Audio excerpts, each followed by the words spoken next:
Parang haba yata ng biyahe natin, kuya. May masakyan pa kaya tayo pagdating natin doon sa poblasyon?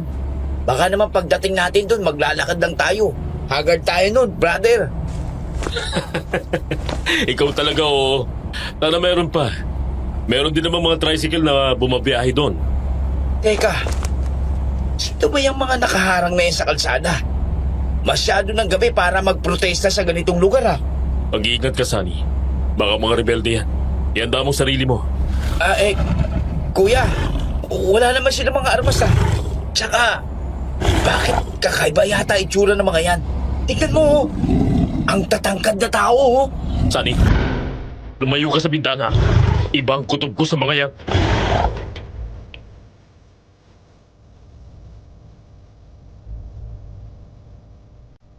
Sino sa inyo ang mahilig magbakasyon? Ano ang gagawin nyo kung sakaling isa kang bakasyonista na nahaharap sa mga taong hindi ordinaryo? Mga taong may kakaibang katauhan. Kayanin mo kaya ang makaharap sila? Dahil yan mismo ang nangyari sa amin noon. Kaya kung gusto mong malaman kung ano talaga ang nangyari sa karanasang kong yun, pakinggan mo ito hanggang dulo. Isang mapayapang araw sa inyo, Sir Marvin, at sa lahat ng tagapakinig ng Sitio Pango. Tawagin niyo na lang ako sa pangalang Sun. Sa kasalukuyan, ako ay isang retiradong sundalo na. Pero bago ko simulan ang kwento ko, gusto ko lamang munang sabihin na pagpasensyahan niyo na at hindi ako ganun kagaling magkwento. Pero sana ay magustuhan niyo pa rin ito. Ang karanasan kong ibabahagi ko sa inyo ay nangyari nung ako ay 25 anyos pa lang nang kami ay magbakasyon ng kapatid kong pulis sa isang bayan sa Negros. Wala kaming kaalam-alam na ang inaasahan naming masaya sanang bakasyon ay mauuwi pala sa isang trahedya. Ang trahedyang tumatak sa aming mga isip at alaala hanggang sa mga panahong ito.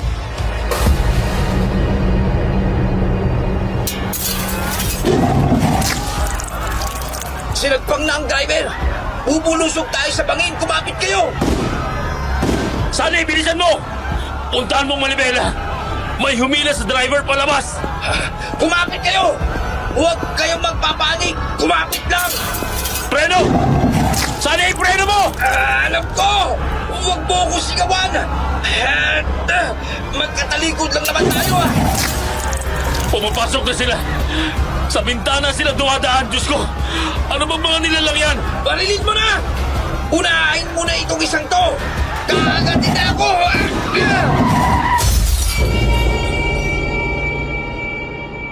Sir Marvin, nakasakay pa lang kami noon sa bus papunta sa destinasyon namin, pero ibang klaseng sitwasyon agad ang sumalubong sa amin.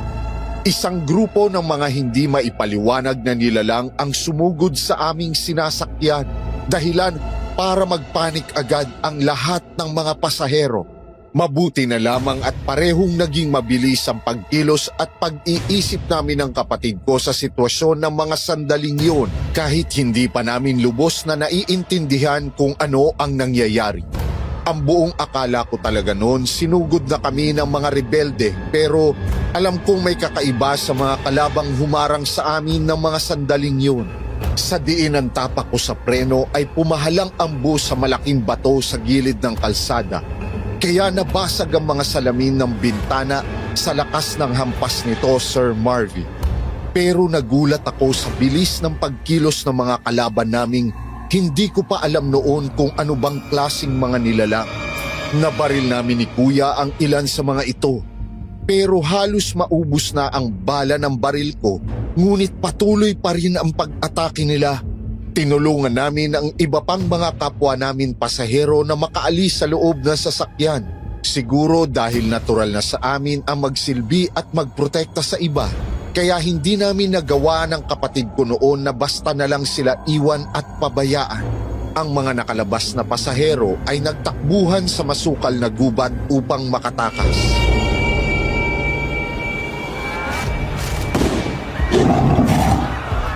Bilisan nyo! Haya na sila! Takbo! Takbo kayo! Bilis! Bilisan nyo! Dito! Ha? Dito kayo, bilis! Saan na napunta mga yon? Sunny! Sunny, nasan ka? Kuya! Andito ako! Ang dilim naman kasi rito eh.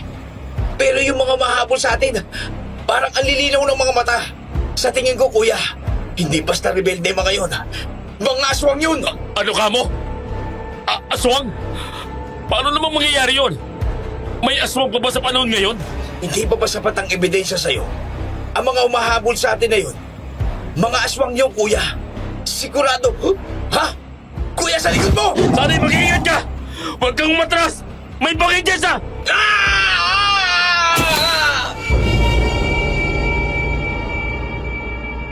Masyadong naging mabilis ang mga pangyayari, Sir Marvin.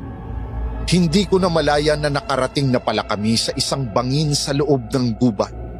Nang makita kong may mga aswang nang nakasunod sa likuran ni Kuya Jaime, hindi ko sinasadyang mapaatras. At dahil doon ay hindi ko na malayang bangin na pala ang nasa likuran ko.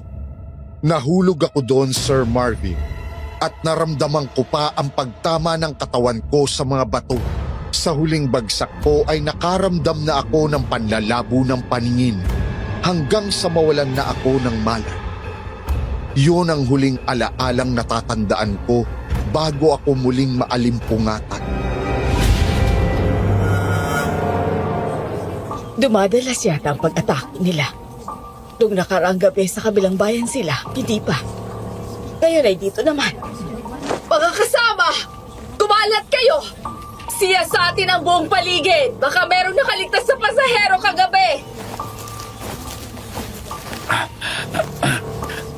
May mga dumadating yatang... Parang may nagsasalita dito sa... Ha! Dito! Dito sa batuhan! May isang buhay dito! Huwag! Huwag kayong lalapit! Huwag kang matakot! Ako si Kapitana Lucia. Mga tanod ng barangay ang mga kasama ko. Ligtas ka na! Rico, ang sakit ng katawan ko. Salamat po. Mga kasama! Tulungan natin siya makatayo! Kapitana, ang kuya ko po. Nakita niyo rin po ba yung kuya ko? Kuya mo, may kasama ka pa? Marami na kaming nadala sa itaas. Nasa kalsada sila. Tingnan mo na lang kung kasama sa mga nandun ng kuya mo.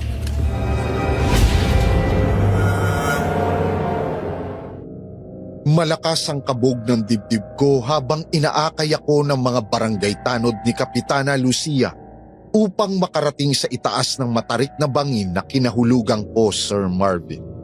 Hilam ng luha ang aking mga mata nang makita ko ang mga bangkay na naroon. Nakakagimbal ang kanilang mga sinapit. Ang iba ay halos hindi na makilala dahil sa mga sugat sa muka. Dinukot ang kanilang puso at wakwak ang mga tiyan. Nanginginig ang buo kong katawan dahil sa sinapit ng mga biktima. Wala si Kuya Jaime sa mga nakapilang bangkay doon, kaya nabuhayan ako ng pag-asa.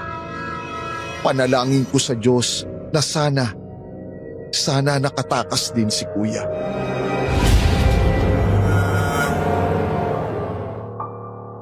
Anong lugar po pa ito, Kapitana? Nandito ka sa Victoria, iho. Anong pangalan mo? Ako po si Sunny. Nasaan na kaya ang kuya ko? Nasuyod na namin ang buong paligid na binagsakan ng sinasakyan yung bus kagabi. Pero wala na kaming natagpo ang buhay. Maliban sa'yo. Taga saan ka, iho? Taga Cavite po. Pupunta po kami ng kuya ko sa lolo namin. Wala po siya sa mga bangkay na nandito eh. Sana'y buhay siya. Sana lang hindi siya ginawang panghimagas ng mga umatake sa amin kagabi. Sana nga, Sunny. Kung alam mo ang pupuntahan mo at malapit lang naman dito yon, pwede ka namin ihatid doon. Opo, alam ko po. Salamat. Sana makita pa ang kapatid ko. May kutob akong buhay pa siya. Nai-report na namin sa pulisya ang nangyari kagabi. Parating na sila. Ipagpapatuloy nilang pagsisiya sa Tito para na rin maisaayos na ang mga bangkay. Ito po ang address ni Lolo. Pagpasensyahan nyo na lang ang sulat ng kuya ko. Hindi naman doktor yun pero ang pangit ng sulat niya. Ha? Apo ka ni Mang Arcadio? Kilala ko ang lolo mo. Alam ko kung saan siya nakatira. Ligtas ka doon sa lolo mo, Sani. Pero mag-iingat ka pa rin. Habang nasa biyahe kami ay maraming kwento at babala si Kapitana sa akin. Ayon kay Kapitana Lucia, pumupunta ang mga aswang sa mga katabing bayan upang makakain. Kung hindi mo pa nararanasan, mahirap paniwalaan. Pero kami mismo ng kuya ko ay saksi na totoo ang mga sinasabing iyon ni Kapitana Sir Marvin. Nang marating namin ang bahay ni Lolo ay gumaan na ang pakiramdam ko kahit na masakit pa ang katawan ko. Salamat sa Diyos at hindi ako nabagok o nagtamo ng mas malalang mga pinsala sa katawan. Nasa gitna ng malawak na taniman ng mangga ang bahay ni Lolo. Simpleng konkreto ito, na bawat bintana ay may grills maging ang pinto. Mula nang pumanaw ang lola namin ay nag-iisa na lang siyang nakatira doon. Sabik si Lolo sa amin, kaya mahigpit na yakap ang isinalubong niya sa akin. Alam kong hinahanap niya si Kuya Jaime kahit hindi siya nagsasalita. Nakita ko kasi na hinihintay niyang bumaba si Kuya mula sa jeep na sinakyan namin. Nagtaka siya sa itsura ko dahil sa mga galos ko sa braso at muka. Ipinaliwanag ko na lang kay Lolo Arcadio ang mga nangyari. At dahil doon, nakita ko ang galit sa kanyang muka. Ipinangako ni Kapitana na magbibigay siya ng balita tungkol kay Kuya Jaime kapag natagpuan ito. Nagpaalam silang uuwi na habang may sikat pa ang araw para makabalik sila sa Victoria bago dumilim.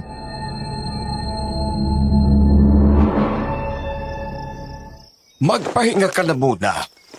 Kukuha ko ng mga dahon ng kamyas at suha para mailaga ng may paligo mo. Para mawala ang pananakit ng iyong katawan. Sige ho, Lolo. Pwedeng kumain po muna. Nagugutom na po kasi ako, Lo. Oh, sige. Kumakain ka ba ng nilagang okra at talong? Tsaka burong isda? Opo. Hindi po ako maselan sa pagkain, Lo. Kahit nga po hilaw na okra, kinakain ko eh. Maloko kang bata ka. Ay sige, kumain ka na. Magpahinga ka pagkatapos. At may gagawin lang ako sa labas. Yes, sir.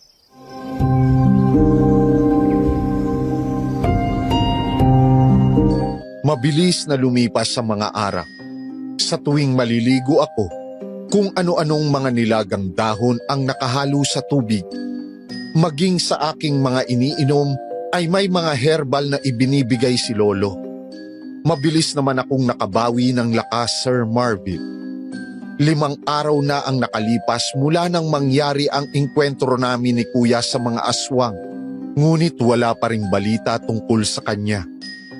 Ipinakita ni Lolo sa akin ang mga sandata niyang pamuksa sa mga aswang. Meron siyang buntot ng pagi. Ang kanyang itak daw ay benditado. Tiniringtas ng mga bawang at asin na nakalagay sa isang bag. Iniisip kong mabuti kung totoong makakapuksa ba ng aswang ang mga ito. Nang araw na yon, habang nagluluto ng aming hapunan si Lolo Arcadio, nililinis ko ang aking baril sa papag na yari sa kawayan. Pilit kong binabalikan ang mga sandali kung paano kami nagkahiwalay ni Kuya. Sana ay hindi na lang ako lumayo sa kanya para hindi kami nagkahiwalay. Nasa ganun akong pag-iisip noon nang may narinig akong mga yabag sa labas ng bahay. Tumayo ako at lumapit sa dingding. Lumapit ako kay Lolo Arcadio na nasa kusina.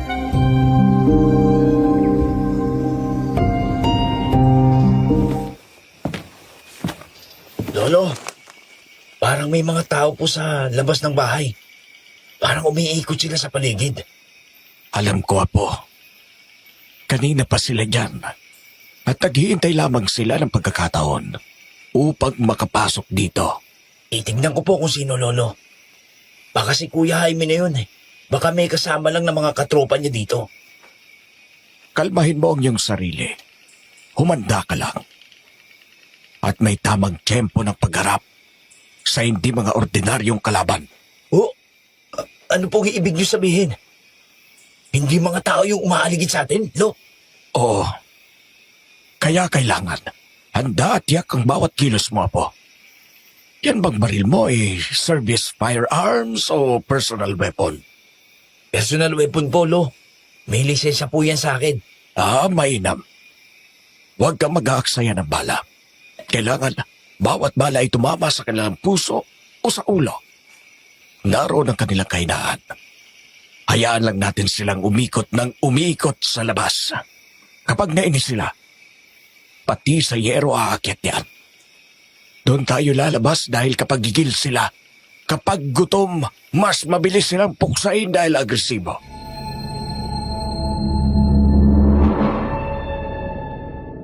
Kinuha ni Lolo Arcadio ang kanyang mga buntot pagi sa baul na nasa ilalim ng kanyang papag na kawayan, Sir Marvin.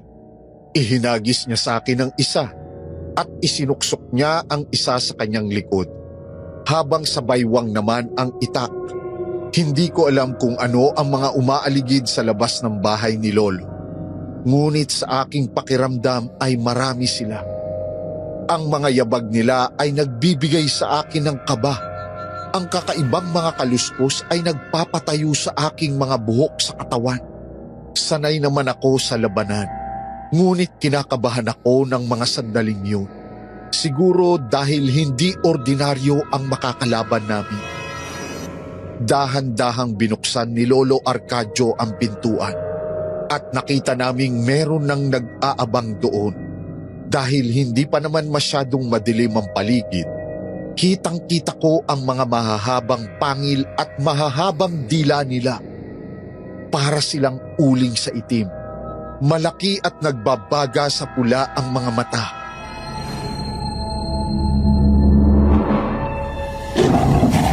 Mga halimaw kayo!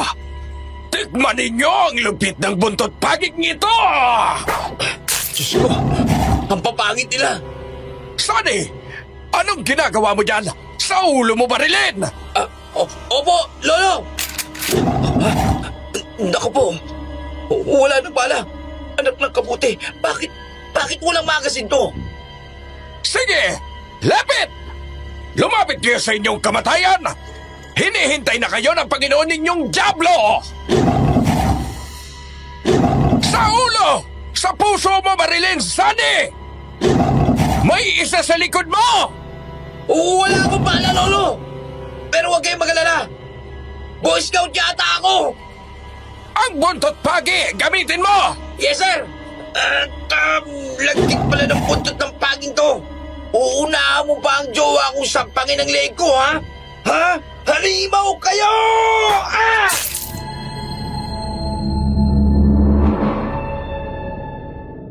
Bawat aswang na tamaan ng hagupit ng buntot pagi ay namimilipit sa sakit. Sumusugat ang bawat latay sa kanila. Mabilis ang kilos ng mga kalaban, ngunit mas mabilis ang galaw ni Lolo Arcadio at tiyak ang bawat paghagupit nito. Ang bawat pagbaon ng itak sa kalaban ay nagiging dahilan ng kanilang kamatayan. Kakaiba ito, Sir Marvin. Hindi ko po akalain na ang simpleng itak at buntot pagi ay mayroong ganitong lakas. Matagal ko nang naririnig ang tungkol sa mga armas na ganito. Pero noon ko lang napatunayan na mabisa pala talaga iyon. Bakit nga ba merong ganitong lakas si Lolo Arcadio? Sino ba talaga siya? Lumaki kasi ako na malayo talaga sa probinsya namin noon at sa kanya. Kaya ng mga panahong yun, kakaunti lang ang alam ko. Bata pa lang ako nang magdesisyon ang mga magulang namin na sa Maynila ako pag-aralin. Si Kuya Jaime lang ang madalas na dumadalaw sa akin sa Maynila kaya hindi kami naging malayo sa isa't isa.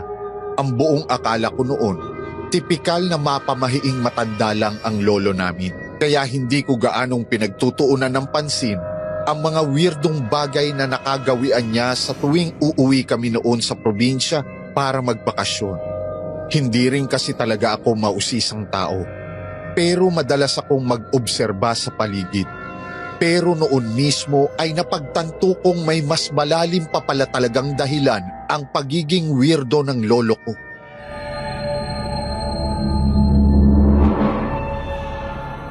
Lolo, paano niyo po nalaman na galing sa aswang ang mga yabag na yun kanina? Hindi ito ang unang pagkakataon na dinalaw nila ako. Maraming beses nang nangyari ito. Ha? Ano po ang gagawin natin sa mga patay nilang katawan? Ang baho ng mga ito, Lolo. Mga hindi muna naligo bago lumusob dito. Batang ito, puro kakalukuhan. Kunin mo ang asin sa loob, bilis!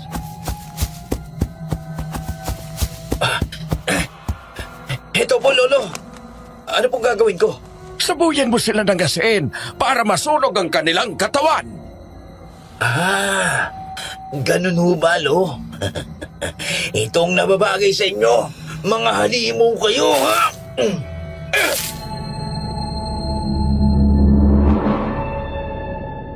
Bawat butil ng asin na dumadampi sa balat nila ay parang baga na unti-unti silang sinusunog hanggang sa sila ay maging abo. Hindi ako nakatulog ng gabing yon, Sir Marvin. Pinakikiramdaman ko ang bawat kaluskos sa labas ng bahay. Ang ihip ng hangin ay parang tagapaghatid ng mensahe kung ano ang meron sa labas. Tumitilaok na ang mga alagang manok ni Lolo nang sa wakas ay mapayapa ang aking isip at tuluyan na akong nakatulog. 10:00 ng umaga nang ako ay magising. Narinig kong may kausap si Lolo sa labas.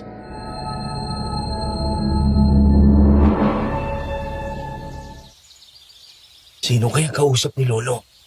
Sana may balita na tungkol kay Kuya Jaime. Di ako napapanatag hanggat hindi ko siya nakikita. Ayan na pala si Sunny. Apo, bumarito ka. At bumalik si Kapitana Lucia. Lolo, magandang umaga ho. Kapitana, mga sir, Good morning din, Sunny. Nakuha ng mga tanod namin ang bag na ito. Malapit sa malalaking bato sa ilog. Heto, nasiyasat ko na. Nakita ko sa wallet na nasa loob niyan ang larawan yung magkapatid.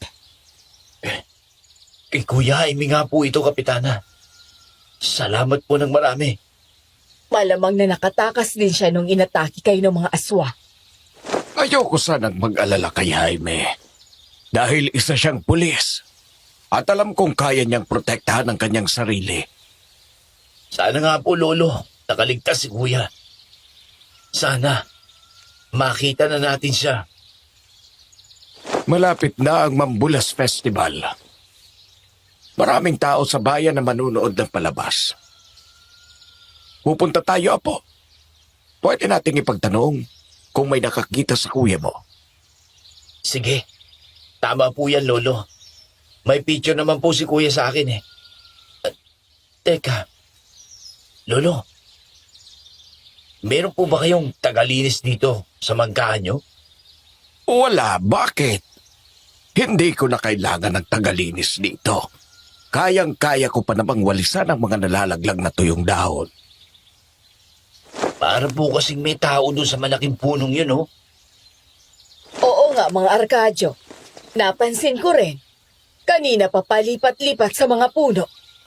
Kung gayon, ay meron na naman tayong bisita. Huwag kayong magpapahalata.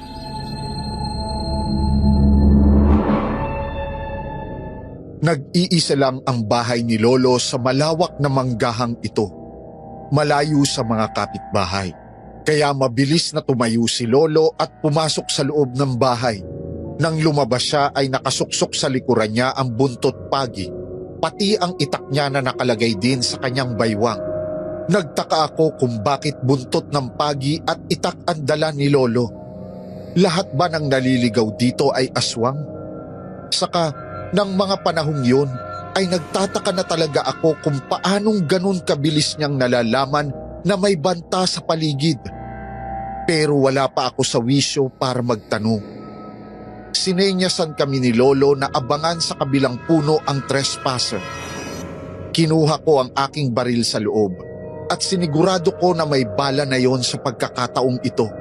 Samantalang si Kapitana ay meron ding dalang mahabang itak. Naghiwalay kami ni na Kapitana at ang kanyang 2 tanod na kasama. Magkakaiba kami ng punong pinuntahan. Tama ako sa aking nakita. Hindi na nakalipat pa ang lalaki nang masukol siya ni Lolo.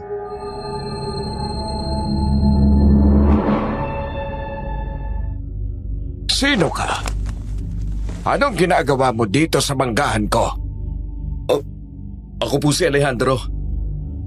Pasensya na po kung pumasok po ako dito sa manggahan ninyo. Pinupulot ko lang po ang mga tuyong sangang nalaglag. Panggatong po sana. Hindi ka taga rito, tama ba ako? Opo. Taga-kabilang baryo po ako. Sa kabilang baryo ka nakatira? Alejandro? Ang layo yata ng kuhanan mo ng kahoy. Bakit kaya nakayuko siya? Kinakausap hindi makatingin. Shy type si Lobo. Pasensya na po kayo. Aalis na po ako. Kita mo ang kalokohan nito. Kung kailan palis, saka tumitig sa akin.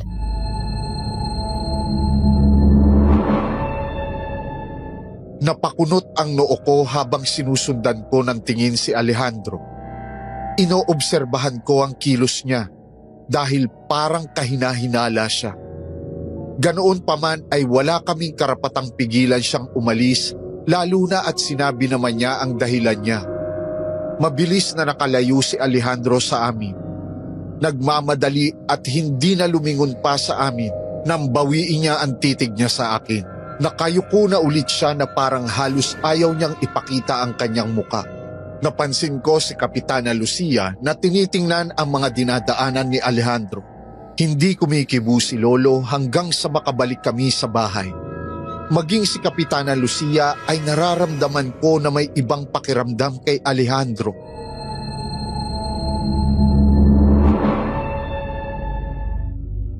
Hindi ka panipaniwala ang sinabi niya, Manong. Napakalawak ng kakahuyan sa gubat. Bakit dito pa niya naisip mangahoy? Tama ka riyan, Lucia. Hindi siya naparito para mangahoy. Sigurado akong nagmamanman yun dito. Parang, hindi naman siya namumulot ng mga tuyong sanga ng manggay. Wala naman siyang dalang kahoy. Isa pa, hindi niya sinabi kung saan siya eksaktong nakatira. Maraming kalapit na baryo ang lugar na ito. Kaya hindi natin matutukoy kung saan yon. Bakit inaya natin siya makawala? Kung alam niyo palang may kakaiba sa kanya. Dapat pala, pinigilan ko siya makaalis.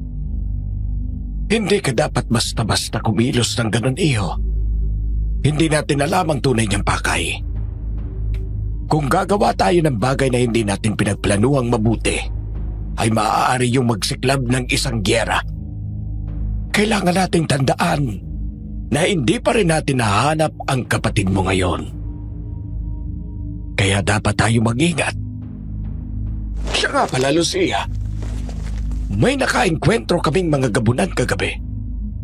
Sa palagay ko'y konektado ang lahat ng ito sa bugong nawawala. Maaari nga yun, Manong Arcadio. Hayaan nyo. Mas paiigtingin namin ang paghahanap kay Jaime.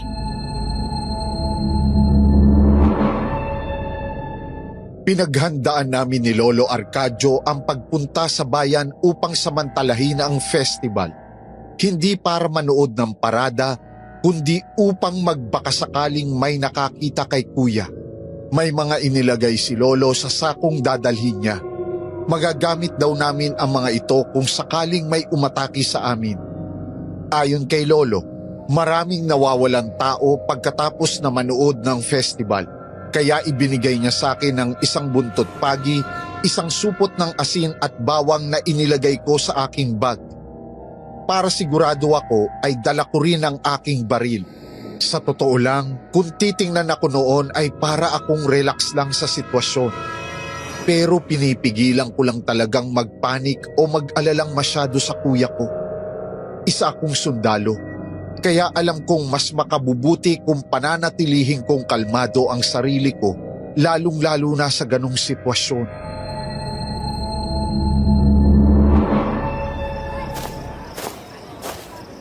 Lo, dami pong tao sa dami ng mga nanonood dito.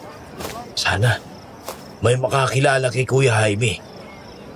Ito pa naman ang festival na madalas niyang kinikwento sa akin. Talasan mo ang iyong mga mata. Pakiramdaman mo rin ang mga dumidikit sa'yo. At maraming mga kawatan dito.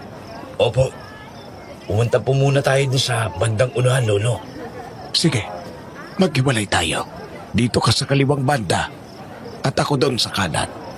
Iwasan mo makipagtitigan, lalo na sa babae. Mahirap na at baka maakit ka nila. Kapag nagayuma ka ng kahit na anong uri ng kaswag, siguradong magiging sunod-sunuran ka sa kanila. Sige, Lo. Ako ang bahala.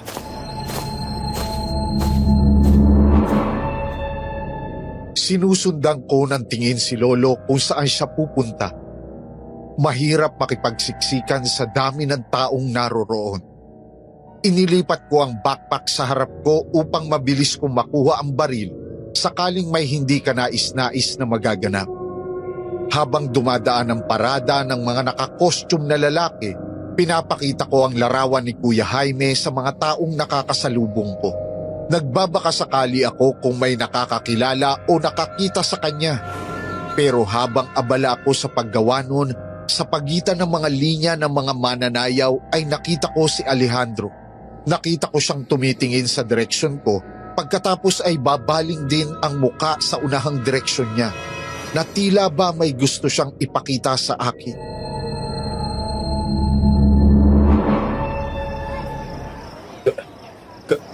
Kuya? Si Kuya Jaime nga ba yun? Excuse me lang po. Nasaan na yun?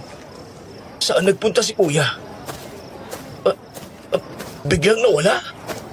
May hinahanap ka ba? Teka, hindi ba ikaw yung nasa manggahan ng lolo ko kahapon? Oo. Ako yan. Pasensya na. Trespassing ako kahapon. Kanina ko pa napapansin na palingalinga ka. May hinahanap ka yata. Oo, para kasing nakita ko dito yung kuya ko kanina. Pero biglang nawala. Sandali, may alam ka ba tungkol sa kanya? Medyo. Ang hinahanap mo ba ay yung matangkad na maputing lalaki na may manipis na bigote, gwapo, at magandang tindig? Oo. Ganun nga ang itsura ng kuya ko. Sumama ka sa akin. Makikita mo doon ang hinahanap mo. Sandali! Saan mo nakita ang lalaking hinahanap namin? Ha? Sa pulo po. Doon ko nakita. Ito ba ang nakita mo doon? Itigan mong mabuti kung siya nga itong nasa picture. Siya nga. Oo. Siya nga yung nakita ko sa pulo kahapon. Pulo? Saang lugar yan? Kung totoong nandun ang hinahanap namin, sige. Sasama kami. Pero wag mo lang kaming paglalaroan. Lalo na ako. Kasi hindi ako marunong makipaglaro. At madali akong mapikon. Ha? Hindi ka pwedeng sumama sa amin, Lolo. Bakit hindi? Ano ang meron doon? At hindi ako pwedeng sumama sa inyo. Mapanganib po para sa inyo ang pumunta doon. Lolo, ako na lang pong sasama sa kanya. Matandaan na ho kayo, Lo. Baka ho kung mapaano pa kayo doon. Hindi ako maaano doon, Apo. Magtiwala ka sa akin. Tayo na. Ay, nako, bahala nga kayo. Tayo na, Alejandro.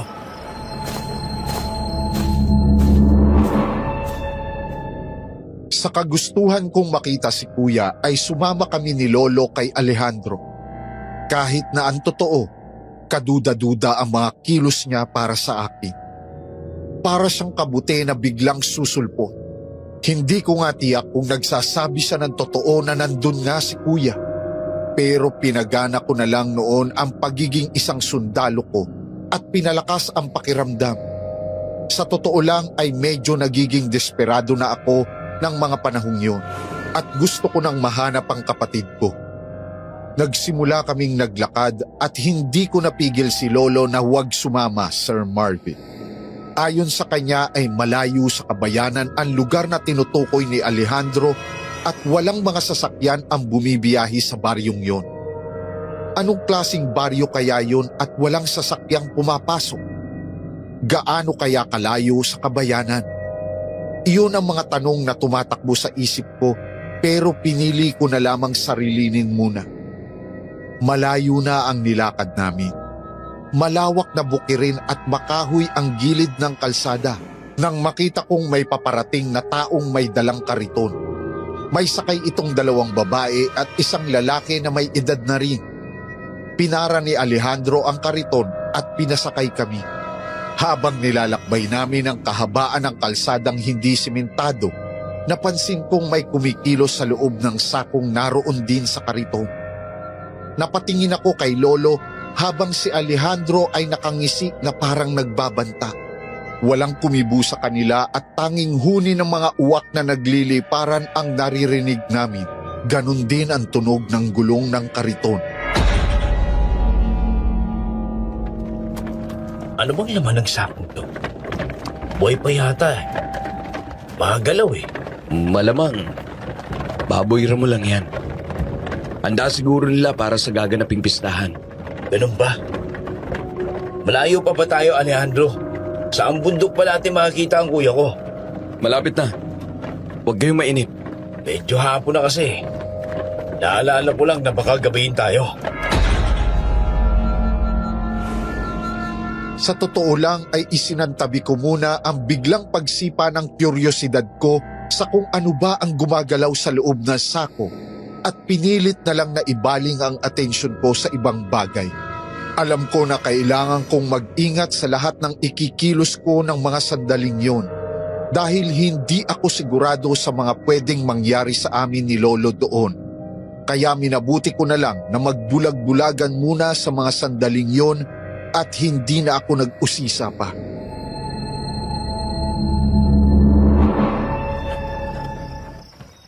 Eto na nga ang daan patungo sa Pulo, Apo. Wala pa rin pala itong pinagbago. Tama ka, Lolo. Paano nyo nalaman ang Pulo? Iilang tao lang dito sa bayan ang nakakaalam sa lugar namin. Taga-Pulo ang yumao kong asawa. Ganun po ba? Hindi naman pala nakapagtataka na may miyembro ng pamilya ninyong bumalik doon. Taga doon po palang Lola Aurora, Lolo? Oo, doon siya ipinanganak at lumaki. Pero mula nang ikasal kami, ay hindi na siya bumalik doon. Oh, sakto ang punta nyo, di ba? Piyesta sa amin bukas. Maraming pagkain ang inahanda ngayon doon. Kailangan maraming karne para maraming pagsaluhan.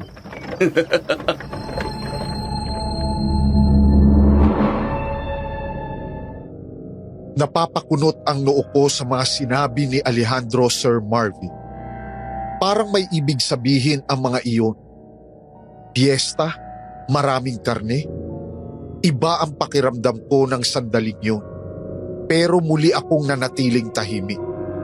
Habang mabagal ang usad ng karitong sasakyan namin, napansin kong mahigpit ang hawak ni Lolo sa kanyang itak na nasa baywang. Nakikita kong pababa ang kariton sa lambak. May ilang bahay kubo na naroroon ngunit magkakalayo ang pagitan. Malayo ang mga bahay sa kalsada. Lubog na ang araw at dumidilim na nang makarating kami sa pulo. Akala ko ba ay piyesta? Bakit masyadong tahimik ang paligid? Mga gasera lamang at sulo ang nakikita kong ilaw sa mga bahay. Parang masyado nang huli ang lugar na ito sa mabilis na usad ng teknolohiya sa mundo. Huminto ang kariton sa pakrus na daan.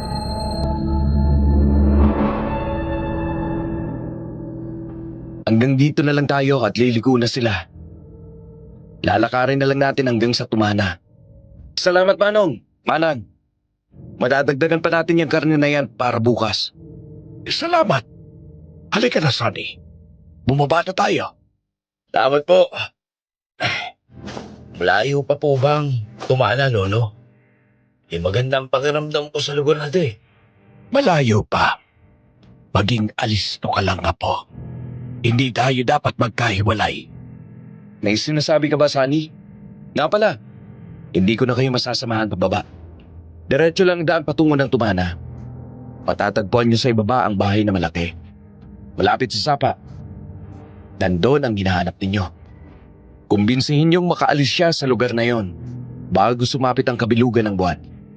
Kundi, lahat kayo mapapahamak.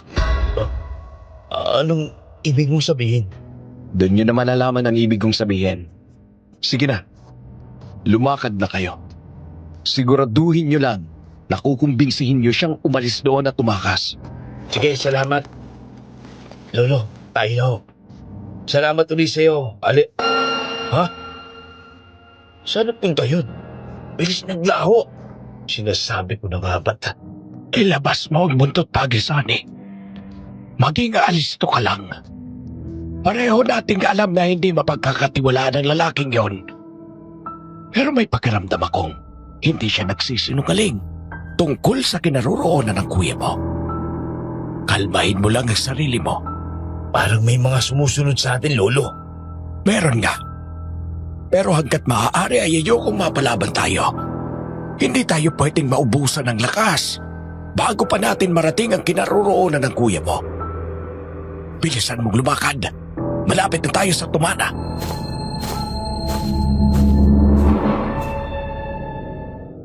Nang marating namin ang bukana ng sinasabing Tumana, ay malayo ito sa nasa isip ko, Sir Marvin. Isa itong komunidad na nagliliwanag sa dilim ng gabi. Mayroong mga bahay na yari sa kawayan at kugon na nakapalibot sa isa pang malaki at mas mataas na bahay na yari naman sa mas matitibay na uri ng kahoy. Ang lugar na ito ay napapaligiran ng mga bundok. Mukhang pamilyar kay Lolo ang lugar na yon dahil hindi ko na siya kinakitaan ng pagkagulat o pagkamangha sa paligid. Sinalubong kami ng dalawang lalaki na sa palagay ko ay mga bantay. Matapos nilang mag-usap ni Lolo, ay sinamahan nila kami sa malaking bahay. Abala ang mga taga rito sa pagluluto. Minamasdan ko ang paligid nang nakaramdam ako ng gutom dahil sa amoy ng niluluto nila. Bawat taong madaanan namin ay ngumingiti habang naghahalo ng niluluto nila sa malaking kawa na halos nasa gitna rin ng lugar, malapit sa malaking bahay. Nasa silong kami at naghihintay nang lumabas ang isang magandang babae. Parang diyosa sa kagandahan. Natulala ako sa ganda niya. Mabuti na lang na itikom ko ang bibig ko.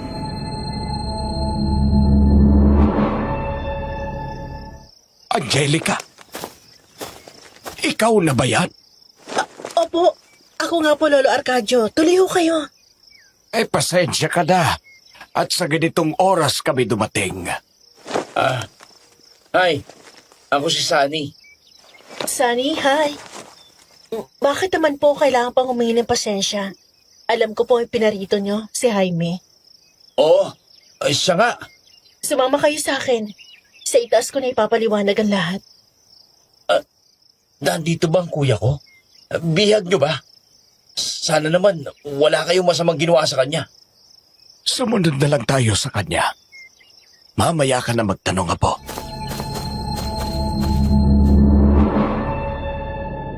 Nakita kong hinubad ni Lolo ang kanyang sapatos. Sinenyasan niya akong hubarin din ang sapatos ko bago umakyat. Isa itong mabuting asal sa probinsya bilang respeto sa may-ari ng bahay. Parang bahay Kastila ang inakyat namin. Ang hagdan ay yari sa kahoy, maging ang mga dingding ay ganun din. At ang bintana ay yari sa kapis. Silong ang tawag nila sa tanggapan ng mga panauhin sa ibaba. Habang paakyat kami, ay malakas ang kabog ng dibdib ko, Sir Marvin.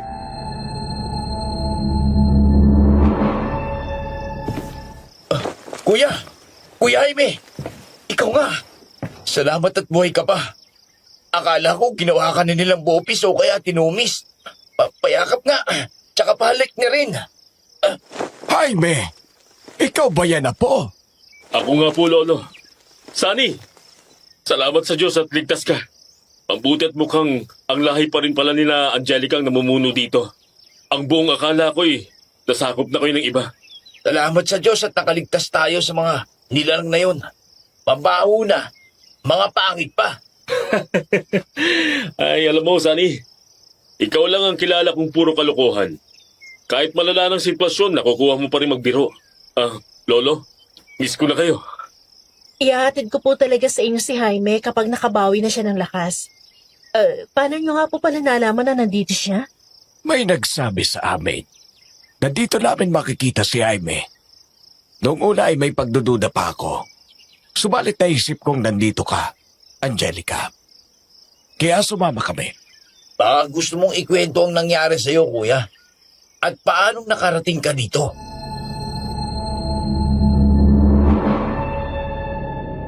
Ayon sa pagbabalik tanaw ni Angelica, Sir Marvin, nang gabing salakayin ng mga aswang ang bus na sinakyan namin ay dinig sa kinaroroonan nila ang mga putok ng baril namin ni Kuya. Ang iniisip nila ay pinasok ng mga militar ang kuta ng mga rebelde sa Karatig Bayan. Kinaumagahan, nang sila ay nangaso ay nakita nila si Kuya Jaime, nakasubsub sa batuhan at nanghihina. May sugat gawa ng pagkakahulog niya sa bangin. Nanlaban siya sa mga aswang kaya meron siyang mga sugat sa dibdib at likod na nagpahina ng katawan niya.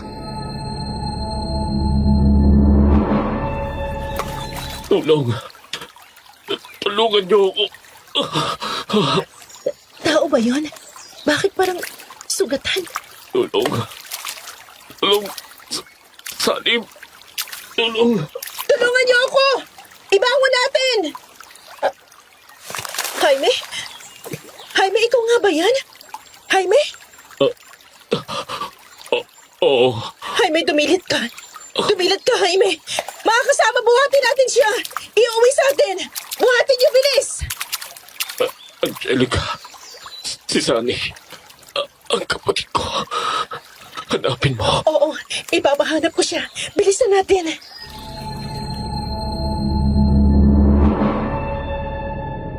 Ipinagpasalamat ko sa Diyos at si Angelica ang nakatagpo kay Kuya Jaime.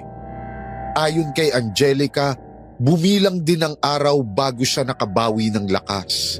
Dahil sa tradisyonal na paraan ng panggagamot at sa tulong ng albularyo ng angkan ay nilapatan ng lunas si Kuya. Mga herbal medicine ang ginamit at mabilis na natuyo ang mga sugat niya. Kagaya ko, meron pa rin siyang mga pasa sa katawan dahil sa pagkabagsak sa batuhan. Kaya lang, sa hitsura ni Kuya Jaime ngayon, nakakapagtaka kung sino ang nakita ko sa bayan kanina at sino ba talaga si Alejandro. Kahina-hinala siya pero hindi siya nagsinungaling sa amin ni Lolo.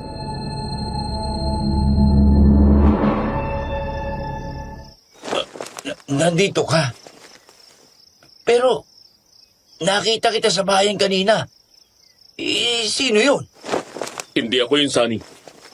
Pero, paanong nangyari na kamukhang kamukha mo siya? Aswang na may kakayahang maging baboy ramo. Aso. O kopyahin ang sino mang tao na kanilang naisin. Kung ganon, sino kaya yun? At bakit kanya ginaya?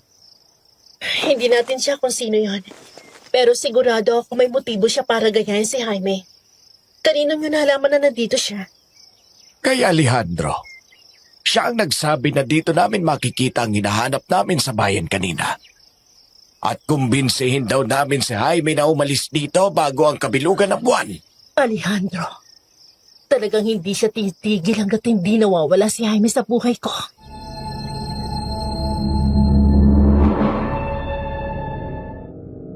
Nagtataka na talaga ako noon sa nangyayari. Hindi ko maintindihan ang mga sinasabi nila. Hindi ko rin alam kung ano ba si Alejandro. Kalaban ba siya o kakampi? Siguro ay nahalata nila ang pagtataka ko. Kaya sila na ang kusang nagpaliwanag ng nangyayari bago pa ako makapagtanong.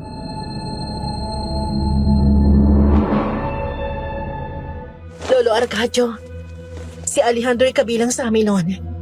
Subalit bago mamatay ang aking amang pinuno, ay sa akin ito ibinigay ang kanyang posisyon.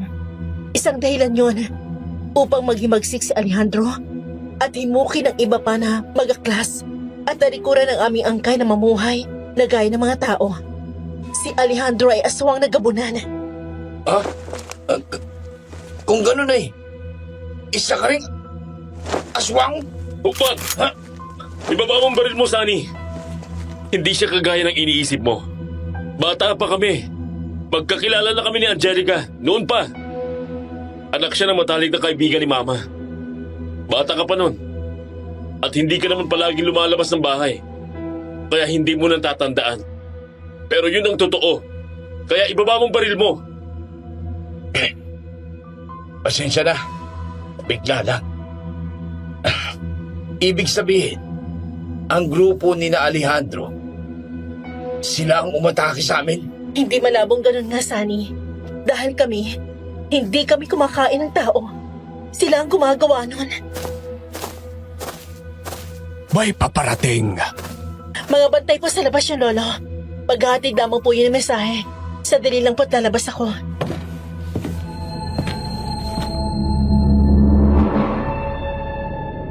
Tatayo na sana ako nang pigilan ako ni Kuya Jaime. Hinintay lang naming bumalik si Angelica. Nagpadala ng pagkain si Angelica para sa amin ni Lolo. Mga inihaw na karne na malaki ang tipak. Pakiramdam ko ay busog na ako kahit nagugutom. Lalo na ngayon na alam kong mga aswang sila. Kahit na sinabi nilang hindi naman sila kumakain ng tao. Nang bumalik si Angelica, kinumpirma niya na ang mga umatake sa amin ay angkan ni Alejandro. At bukang sila rin ang sinasabi ni Kapitana Lucia na mga nambibiktima sa mga karatig bayan.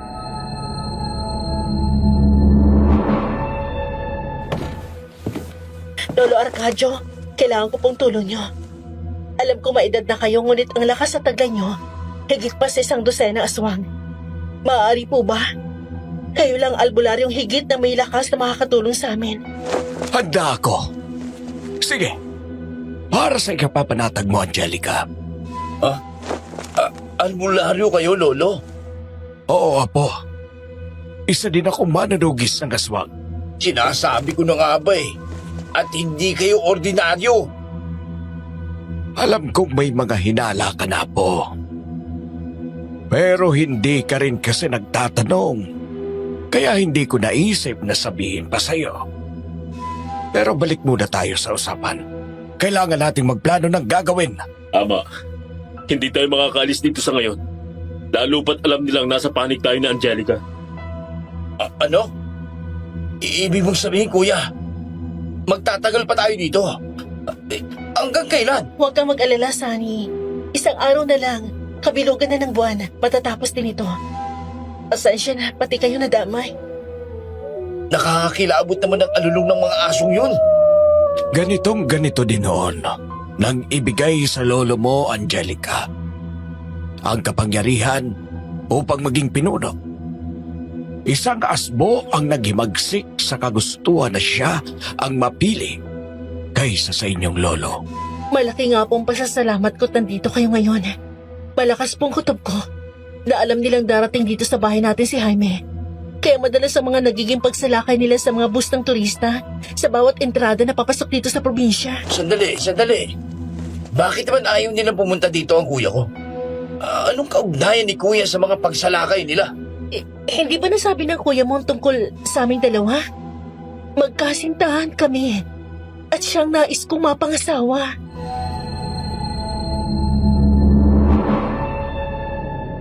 Natulala ako nang sabihin ni Angelica ang tungkol sa kanila ni Kuya Sir Marvin. Kaya pala taon-taon ay umuwi dito ang kuya ko. Hindi lang dahil kay Lolo, kundi dahil na rin kay Angelica. Matagal na pala silang magkasintahan. Pero kahit kailan ay wala naman siyang nabanggit sa akin. Bata pa lang sila ay meron na silang unawaan. Hinaharang ng mga aswang na gabunan ang lahat ng mga pumapasok na turistang sasakyan dahil kailangan nilang mapatay si Kuya upang hindi maikasal kay Angelica.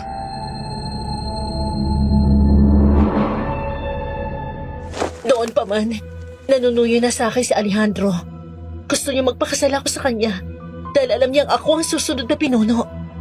Kung makakasal ako sa kanya, makukuha niyang kapangyarihang mamuno sa aming lahat. Pero sinabi ko na sa kanya na meron akong kasintahan, si Jaime. Alam ba niyang pangalan ko? O ang pagkakakilanlan ko? Hindi.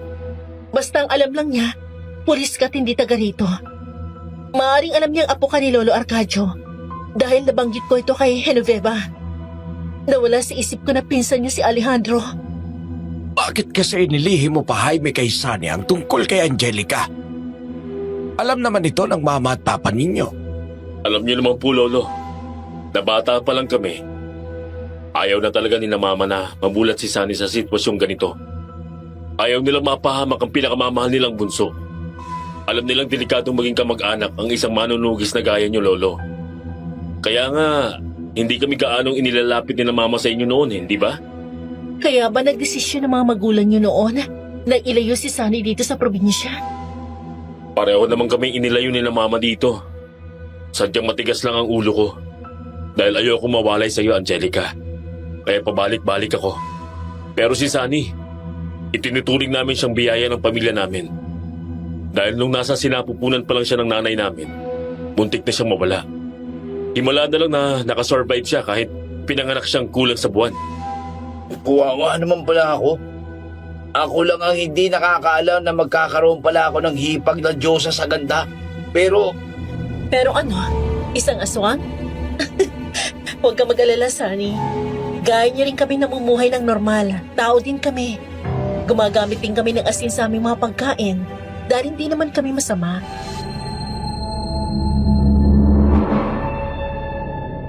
Nang gabing yon ay hindi ko halos maipikit ang aking mga mata. Ayaw akong dalawin ng antok. Parang hindi ako napapagod kahit sobrang daming nangyari ng araw na yun. Ako lang yata ang hindi nakakaalam ng mga nangyayari sa amin. Pero sa mga ginawa niya, nakita ko ang pagmamahal ni Angelica kay Kuya at ganun din si Kuya kay Angelica. Umaga na nang mapaidlip ako sa mahabang upuan na kawayan, Sir Marvin. Ginising ako ni Angelica upang mag-almusal. Doon ako nakakuha ng pagkakataong itanong sa wakas ang mga bagay na gumugulo sa isip ko.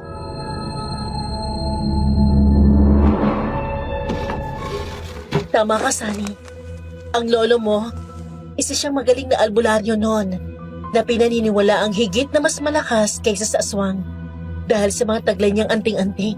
grabe, buong buhay ko, wala man lang nagsabi sa akin ng tungkol dito. Parang ang dami ko tuloy hindi nalalaman sa pamilya ko. Sa edad niyang 70, ang lakas na taglay ng lolo mo ay katumbas pa ng edad ng isang 20 taong gulang na binata. Malakas pa nga siya kaysa sa isang dosenang aswang na nagmula sa lahi ng mga kinari. Ano, kinari? Kinari, isang lahi mula sa mga diwata. Ang angka na siya ring pinagmulan ko. Nagiging aswang ang ibang kaangka namin kapag sila'y nabibigo sa pag-ibig o kaya nasasaktan ng lapis. Posible pala yun? Na maging aswang ang mga diwata? Oo, kasi sabi ko lang sa'yo, di ba? Ayon kasi sa mga kwento ng ninuno ko, hindi rin naman daw kasi nalalayo ang pinagmulan ng mga engkanto, maligno at aswang, kaya hindi posible mangyari yon. Ganun pala. Kaya naman pala eh. Kaya pala ano? Kaya pala naengkanto ang kuya ko. Naengkanto sa ganda mo. Ay, biro lang. Nasaan na pala si kuya at saka si lolo? Palabiro ka talaga. Yan ang hinahanap-hanap ng kuya mo ng mga nakaraang araw. Alam mo, mahal na mahal ka ng kuya mo. Lagi kang bida sa mga kwento niya kahit ng mga nakaraang taon na dumadalo siya dito. Ay, siya nga pala. Nandun sila sa labas, nag-uusap sila para sa gaganaping seremonya mamaya. Sandali, tatawagin ko. Demonya, ito ba yung binanggit ni Kuya sa akin kagabi?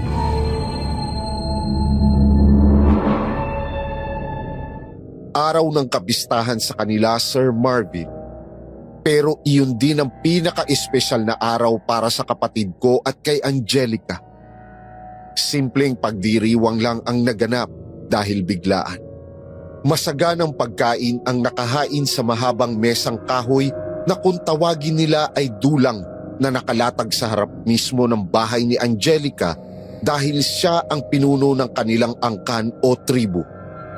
Totoong hindi naman nakakatakot ang kanilang mga itsura. Parang mga ordinaryong tao lang din sila. Nagkakasayahan habang kumakain. Ayon kay Angelica, ang mga karning nakahain ay mga baboy ramo, baka, kambing at kalabaw. Kaya pati ako ay kumain na rin. Nang sumapit na ang gabi, sabay ng pagsikat ng buwan ay unti-unti nang nabalot ng liwanag ang kapaligiran. Sinindihan nila ang mga sulo sa paligid. Nakaputi ng damit ang lahat, maliban sa amin ni Lolo. Nilapitan ako ni Kuya at sinabing magpalit kami ng damit ni Lolo, kaya walang tanong-tanong ay sumunod na lang ako sa sinabi niya. Doon ko nakita si Angelica na nakagayak ng damit pangkasal. Napakaganda niya at bagay na bagay sila ng kuya ko.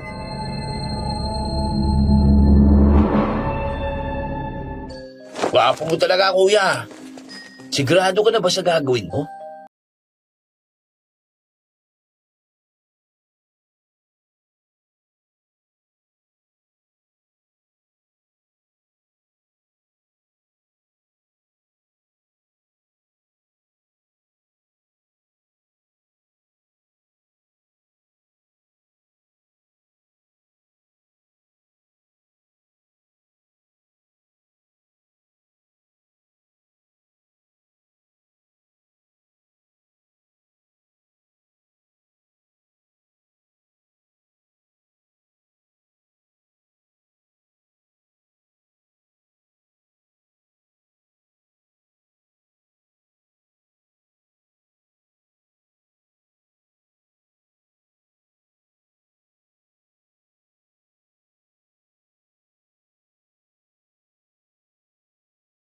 Na kayo ay mula sa magkaibang mundo, ay pinigkis kayo ng pag-ibig, respeto, pagtanggap sa katauhan ng bawat isa. Mahalin ninyo ang isa't isa. Protektahan sa lahat ng pagkakataon. Mabuhay kayo ng payapa sa kahirapan at sa ginhawa, sa saya at sa lungkot, hanggang kayo ay paghiwalayin ng kamatayan. Kayo ngayon ay ipinahahayag ko na bilang mag-asawa. Kiss! Kiss! Yes!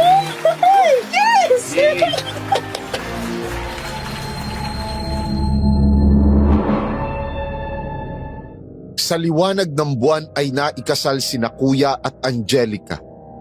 Saksi ang lahat ng nandoon sa lugar na iyon, Sir Marvin. Nakita ko ang saya ng mga katribo ni Angelica nang makasal ang kanilang pinuno kay Kuya. Habang nagkakasiyahan ang lahat, ay nakakarinig na kami ng mga yabag ng mga paparating, kasabay ng mga uwak na lumilipad at alulong ng mga aso. Mabilis ang kilos ng bawat isa sa hudyat ni Angelica. Hindi ko akalain na ang mga bata at mga babae ay ganun kabilis na umakyat sa mga punong nakapaligid sa bahay ni Angelica. Nang tingalain ko sila ay nakita kong may mga bahay pala sa itaas ng mga puno.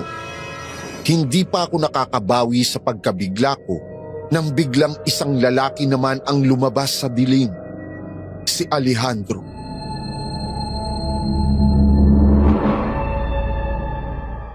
Isa kang hangal, Angelica. Tinanggihan mo ko para lang sa isang lampang tulad niya. At ikaw, hindi ba't dinala ko kayo rito? Para kumbinsihin ang lalaking yan na umalis sa lugar na ito. Pero hindi kayo nakinig. Kaya ngayon, idadamay ko kayo nang walang kwenta mong lolo! Yung palang tunay na dahilan kaya tinulungan mo kaming mahanap ang kuya ko. Gusto mo lang na kumbinsihin namin siyang umalis na rito. Nang sa ganon, magawa niyo ang gusto ninyo. Ngayon mo lang napagtanto ang lahat ng yan. Masyadong mabagal ang pag-unawa mo. Alejandro! Matagal ko nang sinabi sa'yo hindi kita kailanman magugustuhan. Hindi naman ako mahal mo eh. Gusto mo lang namang maikasal sa akin upang makuha mong kapangyarihang maging pinuno, hindi ba?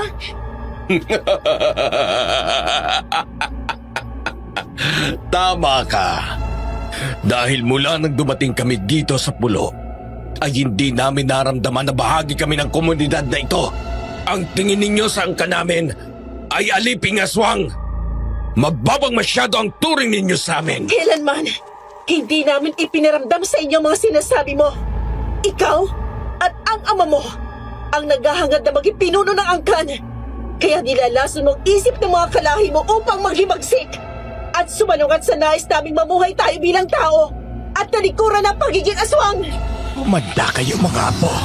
Pinapapaligiran tayo ng mga aswang. Patalasin ninyo ang inyong mga pakiramdam. Hindi nyo na kailangan sabihin yan, Lolo. Handa kami. Ano pat naging sundalo ako? Mararahas kayong lahat! Mga hayok kayo sa dugo!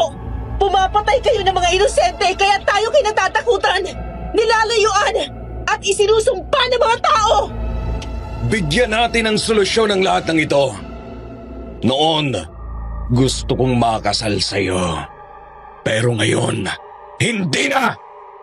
Sawa na akong umasa sa tulong mo para maging pinuno ako. Wakasan na natin ang pagtatalong ito. Kailangan, isa na lang sa atin ang mabuhay. Punta kayo. Marami sila. Unti-unting nagbago ang anyo ni Alejandro. Humaba ang kanyang mga hita at binti. Ang kanyang buong katawan ay nabalot ng itim na buhok. Malalaking mga mata at ngusong parang sa aso. Matutulis ang mga ngipin at may mahabang pangil. Ang dila niya ay mahabang may biyak sa gitna na parang bayawak. Totoo nga ang nakikita ko. Ang kanyang mga kuko ay mahaba at matulis. Nang libutin ko ng tingin ng paligid ay maraming kagaya ni Alejandro na anumang sandali ay susugod. Ngunit nakahanda rin ang mga kinari para silang mga parol na nakasabit sa itaas ng puno. Kinari! Asalto! Pagi! Pagi ang gamitin ninyo! Sugod! Ikaw hangal na gabunan! Akong harapin mo! Ang bilis mong umiiwas sa hagupit! Hindi mo na ako maisan ngayon! Ungas ka! Sa puso daw patamaan, kuya. O kaya sa ulo. Wala tayo ititinang buhay! Ubusin sila! Saluhin mo ang mga bala ko! Tinamaan ko si Alejandro, kuya. Lolo, bumagsak siya. Ayos! Bago ka pa makatayo, saluhin mo tong hagupit ko! Nasalo niya ang buntot, pagi. Kuya, paano? Malangal! Hindi ang katulad ninyo lang ang makapapatay sa akin! Akmang tatayo bigla si Alejandro, Sir Marvin. Nakabawi agad siya sa tama ng bala mula sa akin at sa hagupit ng buntot pagi mula kay Kuya Jaime. Parang desperado na ang aswang ng mga sandaling yun kaya hindi na niya iniinda ang sakit na dulot ng mga pag-atake namin. Sandali akong napaatras mula sa kinatatayuan ko pero hinigpitan ko ang pagkakahawak ko sa buntot pagi at sa baril at muli iyong iniumang sa kanya. Pero bago ko pa magawa yun, nakita kong nauna nang lumapit sa kanya si Lolo Arcadio. Maingat, tahimik. Walang tunog ang mga yabag. Walang kamalay-malay si Alejandro na naglalakad na ang lolo namin papalapit sa kanyang likuran. At nang maramdaman niya ang presensya nito, huli na ang lahat. Heto ng katapusan mo, kabunan! Paano? Hindi!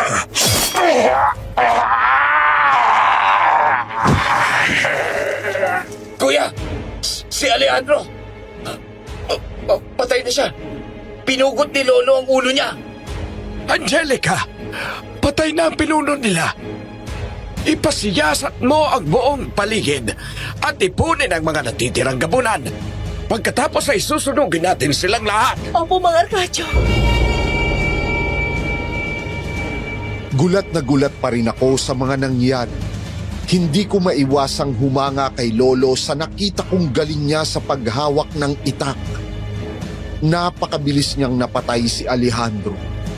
Sa isang iglap ay nagkalat ang mga nasawing gabunan, Sir Marvin. Nang maipon sila ay nagtipon ang mga kinari at pinalibutan namin sila. Sinabuyan nila ng asin ang mga wala ng buhay na gabunan at nagsimula silang matupok at maging abo.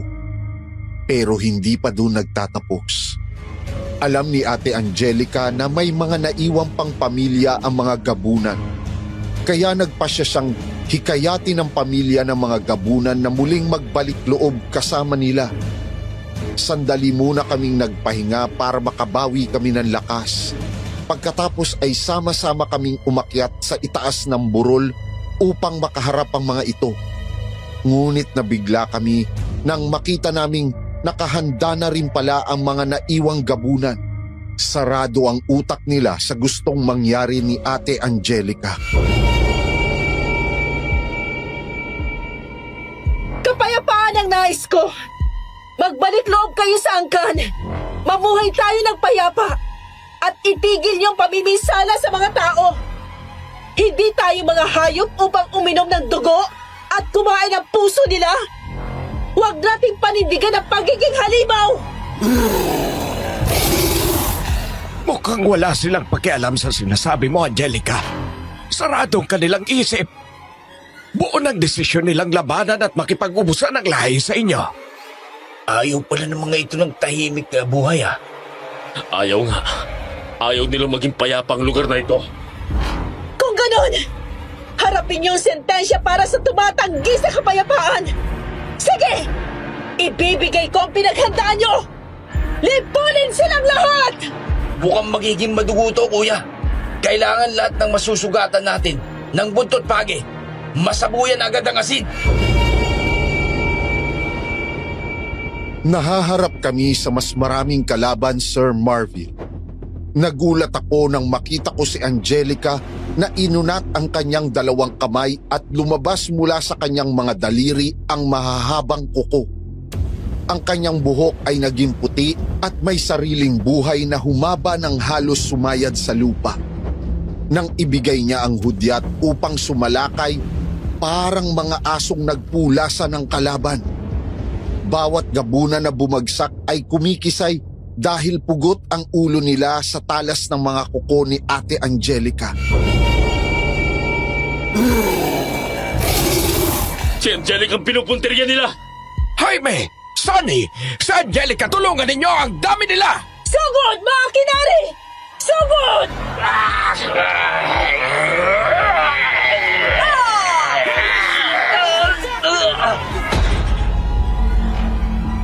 Dahil sa pangalawang hudyat na yon ni Ate Angelica, biglang naglabasan ang marami pang mga kalahi niya. Nakakagulat kung saan sila nagmula, Sir Marvin. Parang mga langgam na mas mabilis ang kanilang mga kilos. Karamihan sa kanila ay mga babae na kaanyo ni Ate Angelica. Ang mga buhok nila ay kayang sakalin ang mga kalaban habang ang mga kuko nila ay bumabaon sa dibdib upang alisin ang puso.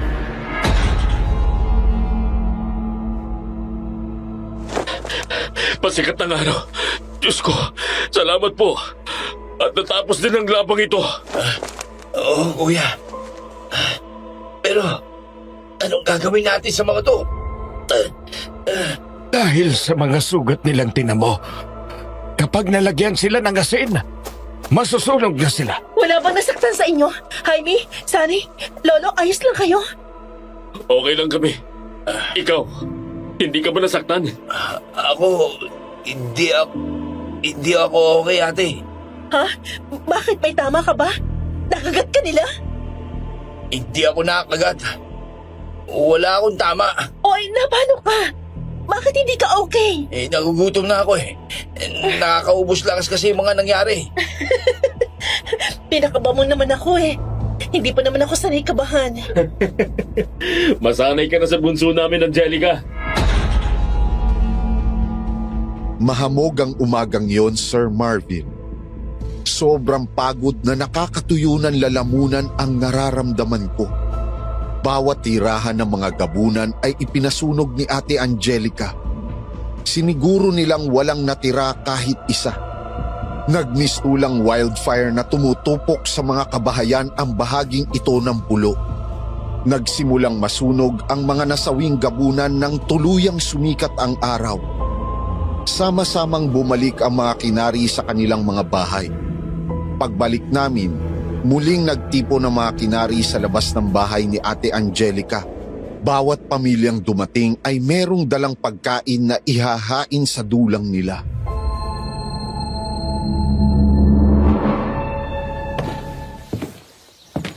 Sunny, pwede mo ba akong tulungan na kumuha ng maidaragdag na karne para mailuto? Marami kasi tayo eh, baka kapusin to. Oh, sige. Saan ba tayo kukuha, ate? Huwag mo sabihin, maghahanap tayo ng mabibiktima. Diba, di kayo kumakain ng tao? Hindi, sira ka talaga. Maraming karne dyan sa pugon. Ha? Ito lang naman pala sa likuran ko. Akala ko naman kung saan pa kukuha. Kaya naman pala maangot dito eh. Imbakan pala ng karnito. Buksan mo na yan. Hindi ka naman mapapaso dyan dahil usok lang pumapasok dyan. Wow! Ang dami palang tapa dito. Oh. Paborito ni na mama at papa, ang tapa. Lalo na't sa umaga, masarap to. Hayaan mo, kapag uuwi ka na, magpapadala ako para kila tita tito. Kaya pala hindi naiinip sa yung kuya mo eh. Masaya kang kausap. Ayoko kasi na malungkot. Kaya kailangan may konting pagpapatawa din. Masyadong malala yung mga nangyari sa atin. Buti nga at nakakangiti ka na ngayon, ate. Pero maiba ako. Ganito pala kayo mag-imbak ng karne dito, ano? Oo. Wala kasi kami mga gamit na kagaya ng gamit nyo na pwedeng manatiling sariwa ang karne. Kapag nakatay ng baboy yung usa o kaya kalabaw, tinutuhog lang namin sa kawayan tapos isasanansan kagaya nito para pausukan hanggang matiktik ang katas ng karne. Pero minsan binibilad din sa araw kapag magandang init. Yung mga gamunan kaya, ganito rin ang ginagawa sa mga puso at atay ng mga nabibiktima nila? Ginagawang tapa? Ako, ikaw talaga oo. Huwag mo na isipin yun. Baka mawalan ka na ng gana sa pagkain. Tara na nga.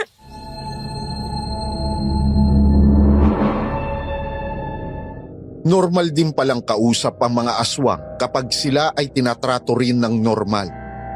Yung pareho lang na pagtrato natin sa ating sarili.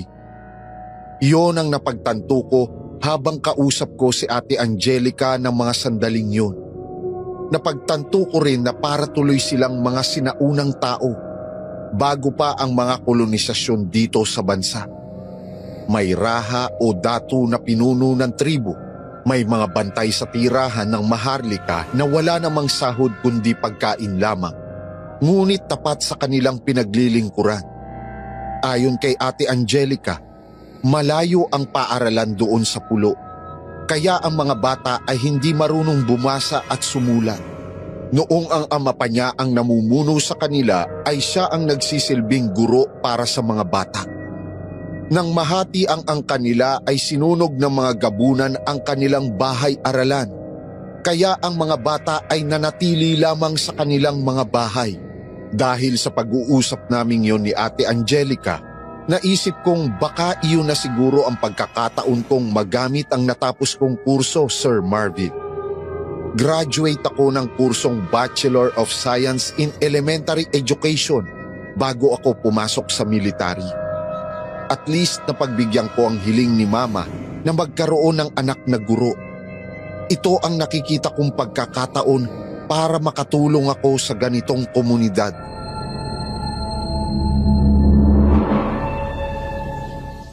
Putol-putulin na natin ang mga dahon ng ganitong kalapad. Ayan, ganyan. Tapos, gagawa tayo ng mga barbecue steak na medyo mataba. pansulat ng mga bata. Sige, magpapagawa ako sa mga kasama natin dito. Salamat sa malasakit mo, Sunny.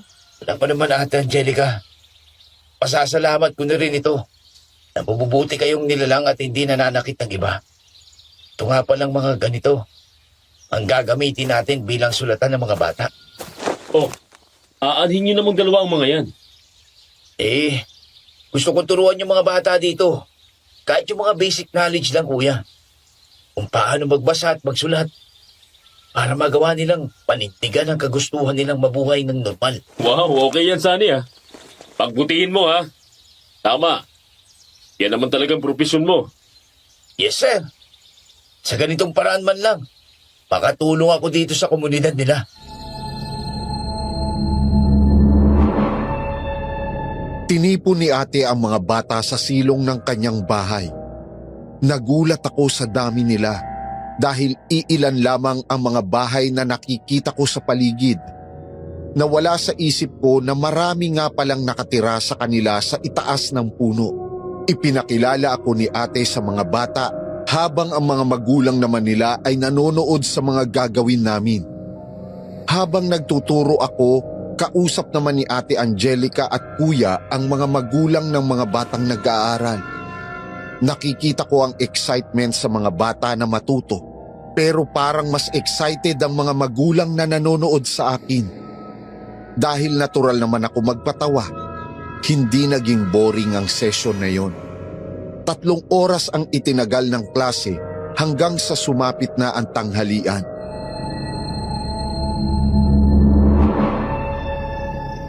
Nakakaawa naman ang mga bata dito. Oh. Napakalayo naman kasi ng lugar na ito sa kabayanan.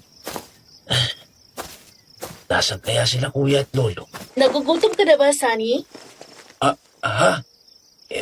Ikaw pala, ate. Pasensya ka na. Nagulat ba kita? Hindi naman ako dating magugulatin. Pero nang dumating ako dito, sa probinsya nyo, oo na. Lalo pat palagi akong gutom. Nasaan na nga pala sila, kuya at lolo? Nagpunta sila sa bayan. Kanina pa nung nagtuturo ka. Maya-maya nandito na sila. Pasensya ka na sa mga pagkain dito, ha? Puro karne ng hayop ang madali sa pagkain namin. Okay lang. Naintindihan ko naman eh. Hindi bale. Baka bumili sila ng tinapay dun sa bayan. Kumain na tayo. May tapa ako niluto at saka nilagang kamote at mais. Sige. Nagugutom na talaga ako.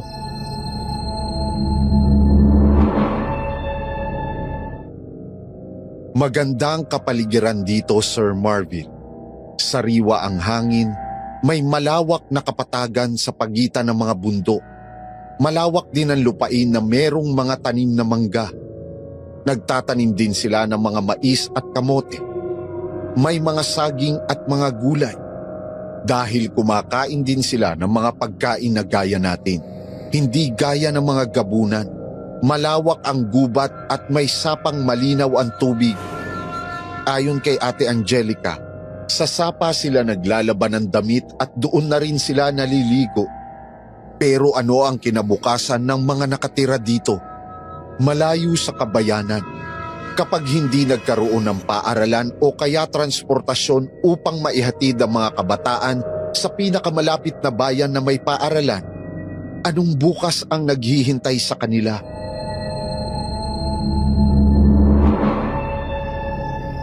Doon pala sa itaas ng puno nakatira ang karamihan. Malamang masarap tumira dyan. Dahil pag naka-aircon sa lakas ng hangin. Ay, oo. Ang mga pamilyang may mga anak na ay sa itas ko'y natasang tumira para ligtas sa mga gabunan. Kapag nanganak ng isang babaeng kinari, umihina siya at kailangan niya magpahinga ng matagal para mabawi ang lakas. Kaya pala. Ayan oh. Si kuya. Bakit nag-iisa lang? Nasaan si lolo? Sunny, hindi yan ang kuya mo. Hindi siya babalik dito nang nag-iisa at masyadong maaga para makabalik siya dito. Pero kamukhang-kamukha niya si kuya, ate oh. Ibang amoy ng nilalang na yan, Sunny. Sigurado ko hindi si Jaime yan. Kung hindi yan si kuya, ibig sabihin aswang yan. Gaya ng nakita ko sa bayan. Mabuti na lang at lagi nakasuksok sa likod ko itong puntot pagi ni Lolo Arcadio. Kumalma lang tayo, Sunny. Huwag kang kikilos ng padalos-dalos. Maraming bata sa paligid. Ilayo mo sila rito ng tahimik. Pero paano ka, ate? Ayos lang ako. Sige na. Babalik agad ako. Bakit ikaw lang nandito, Angelica? Nasaan ang iba? Sinong ibang hinahanap mo, Gabunan? Ha? Anong sinasabi mo? Bistado ka na! Hindi ikaw ang kuya ko! Mukhang hindi rin naman pala kayo mabilis linlangin. Lalong-lalo ka na, Angelica. Pero kailangan pa rin kitang isama. Lulumpuhin muna kita bago mo maisama siya! Masyado kang mayabang!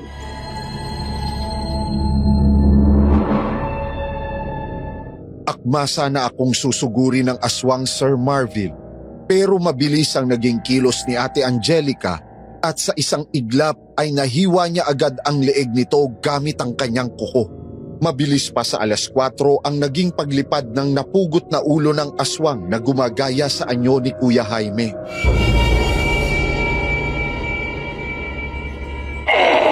Sunny! Ano ka ba? Biglang-bigla ka na lang sumusugod. Ano, ayos ka lang ba? Kaya ko naman sarili ko, ate. Inaalala ko lang na baka makuha ka niya. Grabe, ang bilis mong napatay ang kalaban. Kailangan talagang bilisan ng kilos bago ka pa niya mapinsala. Kita mo? Nakalabas na mga kuko niya. Sasakbalin ka niya kung hindi ko siya inunahan.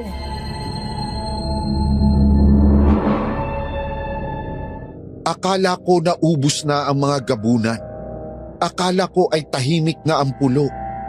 Mayroong nakatakas sa kanila at mas mapanganib ngayon dahil sa kakayahan nilang kopyahin ang kahit sino, madali silang makakapanlin lang. Tumawag si Ate Angelica ng pulong Sir Marvin. Ipinaalam niya sa lahat ang nangyari at nagbigay ng babala sa lahat na maging alerto sa pwedeng mangyari sa mga susunod na oras o araw pa. Muling nanumbalik ang mga bantay sa paligid upang protektahan ang angkan.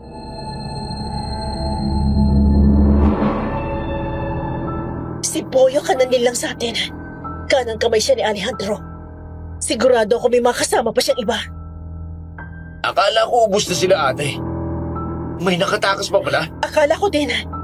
Akala ko nga makakapagsimula na kami dito ng tahimik. Tuso talaga sila. Sila kuya kaya. Sana'y hindi sila nasundan sa bayan ng mga kasama ng mga aswang na yan. Matalas ang pakiramdam at pangamoy ni Lolo. Isa pa, may kasama rin silang kinani. Hindi magpapabaya mga yun na isa man sa kanila'y mapahamak. Haya na sila. Sari, ang kuya mo haya na. Nawala ang mga iniisip kong pwedeng mangyari nang makita ko si Kuya Sir Marvin.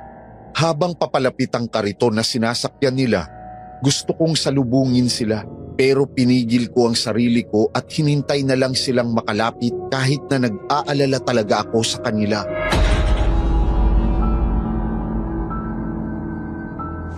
Ayaw mo na ba nasalubungin ang kuya mo? Akala ko ba kanina ka pa naiinip sa kuya mo? Hintay ko na lang dito. Baka kasi magalit yun eh. Pang para akong paslit. Oh, anong nangyari dyan? Hindi maipintang mukha. Kuya, Jaime? Bakit may dugo ka sa dibdib? May nangyari ba? dugo. Bakit? Anong nangyari sa'yo, kuya? Pumasok muna tayo sa loob. At doon ako magpapaliwanag. Sumunod ako kay Kuya nang pumasok siya sa loob ng bahay. Nakita kong bigla siyang naghubad ng pang-itaas at doon ay tumambad sa akin ng 3 mahahabang sugat na gawa ng kalmot nang mapalaban sila sa bayan. Ayon kay Kuya Jaime, sinalubong sila ng aswang na gumaya rin sa mukha ko sa loob ng palengke. Nilinlang daw siya nito papunta sa isang paradahan ng jeep. Mabilis siyang sumunod sa kamukha ko. Ang paradahan na sinasabi nito ay tambakan ng mga sasakyang luma at garahe ng mga jeep na naghihintay ng kanilang oras ng biyahe. Tahimik ang paligid na nagbigay ng babala kay Kuya. Matalas ang mga mata ni Kuya dahil sanay siyang humabol sa mga kriminal sa Cavite, lalo na nang madestino siya sa Maynila. Kahit nga sa masisikip na iskinita ay sanay siyang pumasok at lumabas. Kaibahan lang ng mga ito, meron silang pambihirang lakas. Doon sila sa lugar na iyon napalaban, kaya nagtamo si kuya ng mga kalmot pero nagawa nilang patayin ng mga tumambang sa kanila. Nalilito ko sa mga nangyayari dito, Angelica. Sa pagkakaalam ko, ang mga aswang na nakatira dito ay mga asbong gaya ng lolo mo at mga kinari na kagaya naman ng iyong lola. Anong nagkaroon ng mga gamunan dito? Ang mga gabunan po dito ay dayo nun matapos ang ikalawang digmaang pandaigdig. Ayon kay Lolo, noon ay hindi sila ganito na agresibo. Pero sa bawat henerasyon na nagdadaan, ay nais nilang silang magkaroon ng kapangyarihang mamuno, gaya po ng tusong si Alejandro. Lolo, ano pong kaibahan ng mga nabanggit mong aswang? Ang mga asbo ay umiinom ng dugo at kumakain ng laman, puso at atay ng tao. Samantalang ang mga kinari naman ay mga diwatang nagiging aswang na kung tawagin ay magdurugo. Sila man ay sumisipsip ng dugo, ngunit marami sa kanila ay hindi. Ang mga gabuna naman ay may kakayanan na gayahin o kopyahin ang imahe ng kahit na sino. Sila ang mga aswang na nagtataglay ng lakas na kahit may araw ay nakapagpapalit ng anyo at umaatake. Anong gagawin natin sa aswang na ito? Susunugin sila upang maging mabala sa mga kauri nila.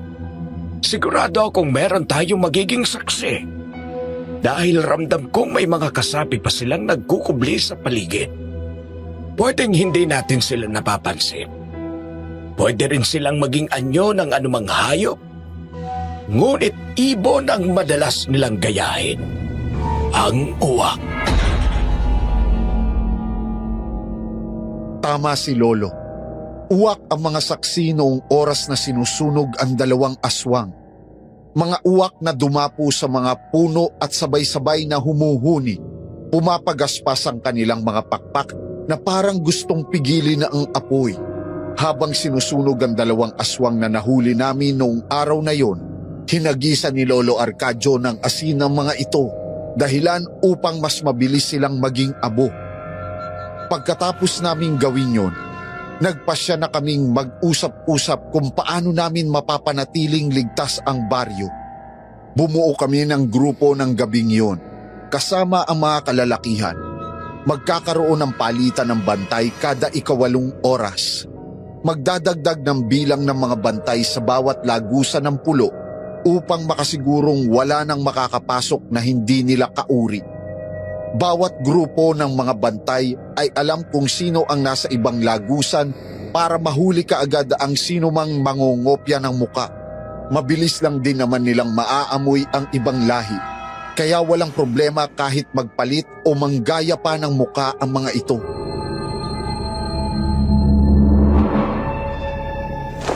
Magandang naisip mong paraan, Sunny. Salamat. At salamat din sa mga tinapay na binahagi mo sa amin, ha? Kahit ang binili ng kuya mo para sa'yo. Masarap talagang mamili ng tinapay si Kuya, ate. Garantisado. Natutuwa ako sa inyong magkapatid. Halos wala pa rin kayong ipinagbago. Malapit pa rin kayo sa isa't isa. Akalain mong yung mga tinapay na yan ang unang hinanap ni Jaime sa palengke kanina. Paborito daw ito ng bunso niya. Sobrahan nga po yata ang pagmamahal ko dyan sa kapatid kong yan Lolo. Para akong tatay niya Kapag dumarating yan galing sa destino, sa kwarto ko makikitulog. Parang batang paslit na nakayakap na halos hindi na ako makahinga. Kaya nga po ngayong nagkasawa na si Kuya, sa kanya ako titira. Maloko ka talaga, oh. Tanungin mo si Angelica kung papayag siya na makitira ka. Oh, paano na ngayon yan? Ayaw yata ng ate mong makulit na malambing at matalino pero matakaw na sundalong kasama sa bahay. Baka magtampo si Sunny, Jaime. Siyempre, mahal na asawa ko, mahal ko din.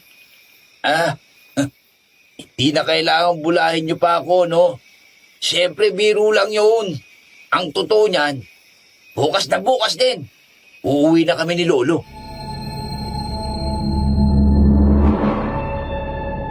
Nakakatuwang nagkakabiruan pa kami sa kabila ng mga nangyayari na mahirap paniwalaan, Sir Marvil. Ang totoo ay nalulungkot ako noon.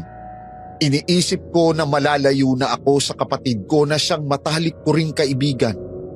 Alam kong hindi maiiwan ni Angelica ang lugar na ito dahil siya ang namumuno dito. Ayoko ring marinig mula kay Kuya Jaime na dito na siya maninirahan at iiwan na niya ang sinumpaang tungkulin sa bayan bilang pulis. Pero ramdam kong mahal niya si Ate Angelica at kaya niyang tumira dito basta kasama ang babaeng mahal niya. Hindi ako sanay sumalungat sa mga sinasabi ni Kuya Sir Marvin. Matalino siya at mataas ang respeto ko sa kanya. Kaya nang kausapin niya ako, pagkatapos naming makipagpulong sa mga bantay, hindi na ako nagulat sa kanyang sinabi. Dito siya mamamalagi sa pulo kasama ni Ate Angelica. Gusto nilang baguhin ang pulo at gawing bukas na baryo para sa sino man na gustong magpunta doon. Bagong lugar na magiging kawili-wiling puntahan at hindi kinatatakutan. Masayang hapunan ang aming pinagsaluhan ng gabing yun dahil kinabukasan nga ay uuwi na kami ni Lolo sa bayan. Ako naman ay babalik na rin sa Cavite upang tuparin na rin ang pagkadistino ko sa Apayao. Nang gabing yun ay nagpaalam kami ni Lolo sa lahat. Malungkot man, pero naging panatag na rin ang dibdib namin dahil alam naming mas ligtas na sila ngayong halos ubus na ang mga kalaban.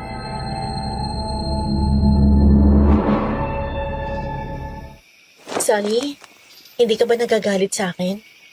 Di bakit naman ako magagalit sa taong nagligtas at naghintay ng matagal sa kuya ko? Kasi baka isipin mo, inagaw ko sa inyo, kuya mo. Di naman. Ang kinagagalit ko lang, late ako sa balita. Wala akong alam. Masyadong inilihim ni kuya sa akin ang tungkol sa inyo eh. Pero okay na.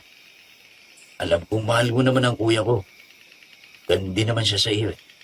Kapag payapa ng lahat dito, kami ng kuya mong luluwas, dadalaw kami sa inyo. Iyakap mo ako kay mama at papa. Ano ba naman to? Magpapaiyak ka pa naman eh. Bukas sa madaling araw, ihatid namin kayo sa bayan. Sasama yata si Lolo Arcadio sa'yo paluwas. At miss na daw niyang mama mo. Sige na, matulog na tayo. Naghihilik na yata ang kuya mo eh. Sige ate. Good night.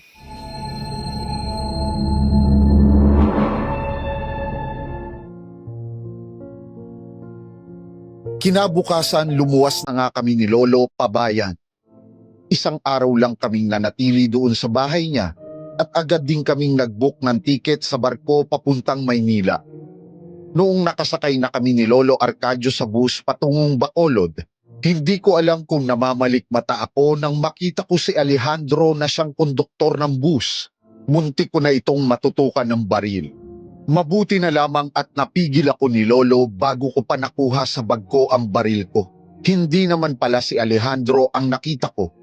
Nagkaroon ako ng kaunting halusinasyon pagkatapos ng lahat ng nangyari, pero pinilit ko naman yung kayanin. Samantala, tuluyan ng naglaho ang binatang pulis na nagbakasyon sa Negros, Sir Marvin, dahil hindi na bumalik sa Cavite si Kuya Jaime. Nag-request siyang malipat ng Negros at doon na nga nanirahan kasama ang asawa niya. Nagkaroon sila ng 3 anak na lalaki at 1 babae. Ang dating pulo, ngayon ay mas kilala na sa ibang pangalan na bagamat medyo liblib pa rin, ay mas napupuntahan na ng iba.